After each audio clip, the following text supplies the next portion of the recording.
2004 is the first time that the Amazons have medaled at Rosefest, and it was the first year too where there was so many women's teams that they actually had to make two divisions, and we took first place in the Division 2, and that was a huge accomplishment too. And in 2008 is the first time that we took first place in Division 1, and we were able to repeat that last year in 2011 again to be the first place women's winner in the Division 8. So when the Amazons first started out, way back when, it was the whole mission statement is basically what started the whole thing, and the only appearance the Amazons made was just at Rosefest, and that's how a lot of other teams do it too. There's a lot of corporate teams, they only have the Rosefest team, and that's the only chance they get to paddle, and then they're done. So the Amazons did the same thing. That's how it was when I started back 13 years ago. And then a few years after, we started integrating the Hong Kong practices and then expanding out to other race venues and other events. Having said that, it became from a fairly recreational group that got together to a more obsessed and more competitive crew, and evolved from there. And that's when the club was basically founded within the Amazons, that we said that we would be a competitive team. So we've always maintained the fact that even though anybody from any walk of life can become an Amazon if you like paddling, it's open for you. However, the best, most competitive squad will go forward. And for a lot of years, that meant that even with a lot of new people starting in the spring, there was only 21, 22 people that made it for Rosefest, and the rest had to wait for the next venue because that's only how many seats there were available. And last year was the first time that we had two whole crews going forward, which was really unique, and it was awesome. And it gave us the chance to practice race against each other. And we are very competitive, yet we're all still Amazons.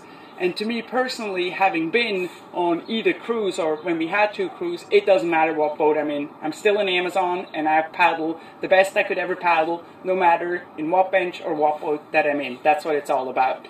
If it ever came down to a final, or when it comes to a final where both squads are going to be in the final against each other, that is going to be cool, and may the best team win.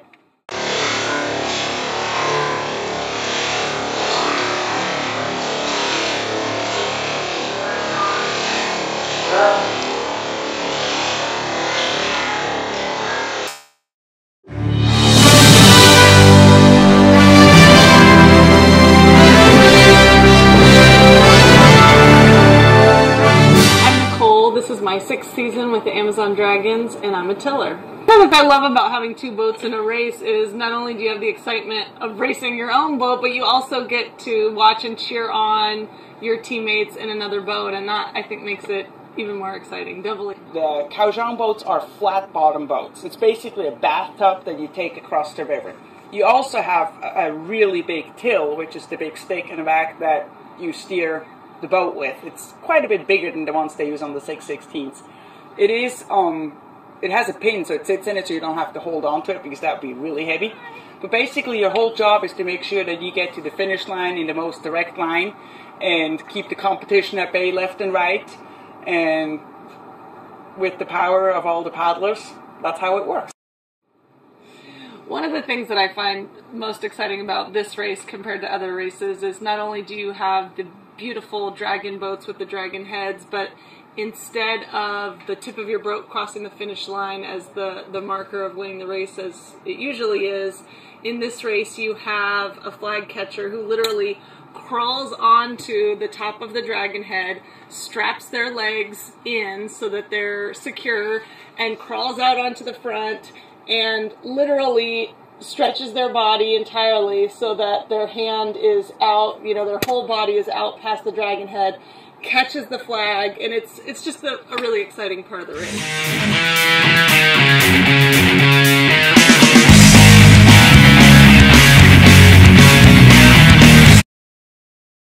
One of the things I love about our club is that we are a club, is you sign up and you get to be an Amazon. We don't cut anybody.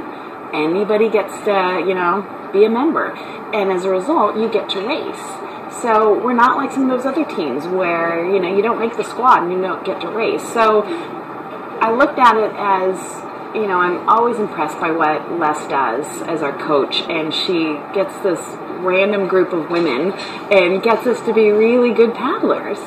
And so knowing that, you know, she's helping us with learning the technique and, you know, getting endurance, then it's about, well, we have a responsibility as well. It's like, how can we show up and be the best that we can be? And some of that is the mental preparedness, but a lot of it is the physical part. And people, you know, myself included for a long time, didn't understand what it took to be strong, you know, to be at my best.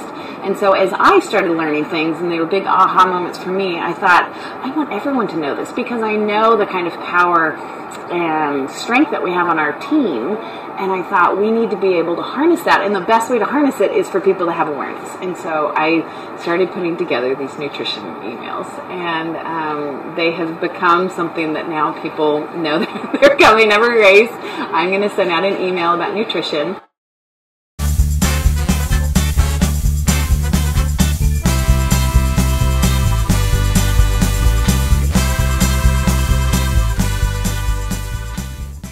But if you have bad food choices on your food table, even in your head, if you know, I shouldn't be eating that, to resist that requires willpower. Willpower is fueled by glucose. Glucose is what the body uses. That's the brain requires glucose. That's what we get from our carbohydrates. It's also what goes into our body as glycogen. You know, it gets the glucose then is converted into glycogen for our bodies. Well, if we're using up that glucose in our willpower to resist food that is not good for us, we're draining those reserves that we need. And most of us don't think about that, but there have been big studies done about willpower and why. Think about like a day of shopping. Something most people love to do. But at the end, if you've gone for too long and you're like, I just can't make a decision. I'm like, the blue one or the red one, I just don't care. And then you just don't buy anything because your willpower is down. Your body needs more glucose. If you go get something to eat, go back into that store, you're like, oh, I'll take the red one. Because your willpower is back up, and that comes from food. And so you put the wrong food in front of us, and you know, it's an awful, awful situation. They go, what do you mean if I put bad food in front of people? But it's true. And so our food table needs to be a stress-free environment with good choices, allowing people to make healthy decisions that don't make them go, I have to resist this. So have those wonderful, awesome treats that people make hidden underneath the table that no one knows about, and then bring them out after the race so that we can celebrate with it. But if it's sitting there as I'm making the decision, like, should I have that cold sweet potato that I know is so good for me, or one of those delicious treats, I'm now battling with myself, and I'm using precious energy, and people may not believe it, but it's true. I'm using up energy resisting that. If it wasn't there, I'm not using that energy. So that's all I have to think of.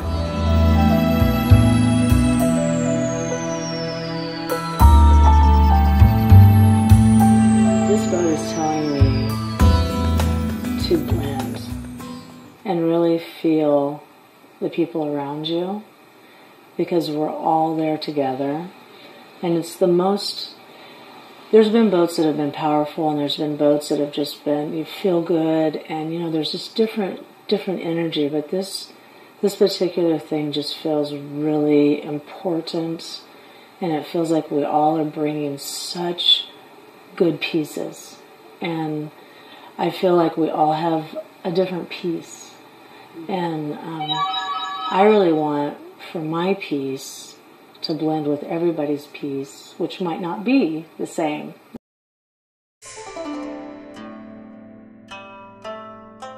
know, and all together, it feels like, and it looks like in my mind, that all of us are just the piece of the puzzle just making this boat.